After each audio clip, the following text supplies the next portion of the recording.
مومنو، کسی قدر شکار سے جن کو تم ہاتھوں اور نیزوں سے حاصل کر سکو اللہ تمہاری آزمائش کرے گا، یعنی حالت احرام میں شکار کی ممانعت سے، تاکہ معلوم کرے کہ اس سے غائبانہ کون ڈرتا ہے۔ سو جو اس کے بعد زیادتی کرے تو اس کے لیے دکھ دینے والا عذاب تیار ہے۔ مومنو، جب تم احرام کی حالت میں ہو تو شکار کے جانور نہ مارنا،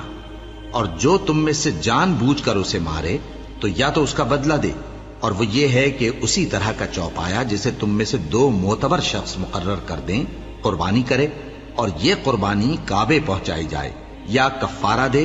اور وہ مسکینوں کو کھانا کھلانا ہے، یا اس کے برابر روزے رکھے تاکہ اپنے کام کی سزا کا مزہ چکھے، اور جو پہلے ہو چکا وہ اللہ نے معاف کر دیا، اور جو پھر ایسا کام کرے گا تو اللہ اس سے انتقام لے گا، اور اللہ غالب ہے، انتقام لینے والا ہے۔ تمہارے لیے دریا کی چیزوں کا شکار اور ان کا کھانا حلال کر دیا گیا ہے، یعنی تمہارے اور مسافروں کے فائدے کے لیے، اور جنگل کی چیزوں کا شکار جب تک تم احرام کی حالت میں ہو تم پر حرام ہے،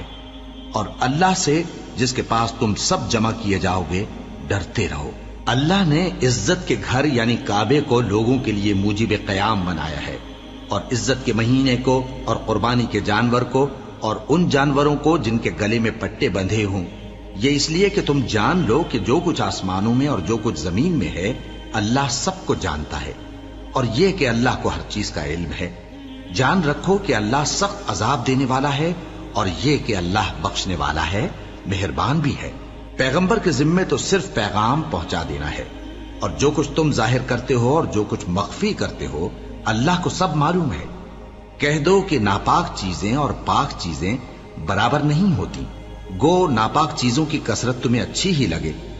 تو عقل والو اللہ سے ڈرتے رہو تاکہ کامیاب ہو جاؤ۔ مومنو،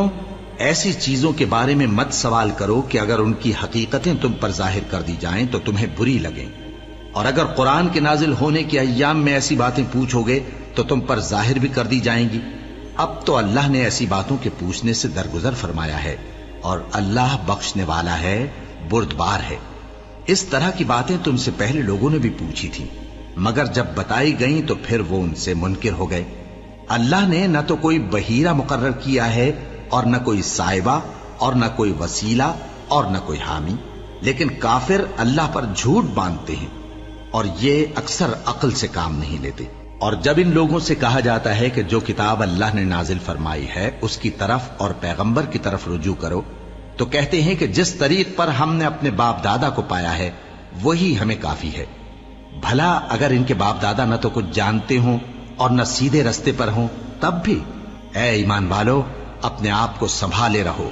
جب تم ہدایت پر ہو تو کوئی گمراہ تمہارا کچھ بگاڑ نہیں سکتا۔ تم سب کو اللہ کی طرف لوٹ کر جانا ہے، اس وقت وہ تم کو تمہارے سب کاموں سے جو دنیا میں کیے تھے آگاہ کرے گا اور ان کا بدلہ دے گا۔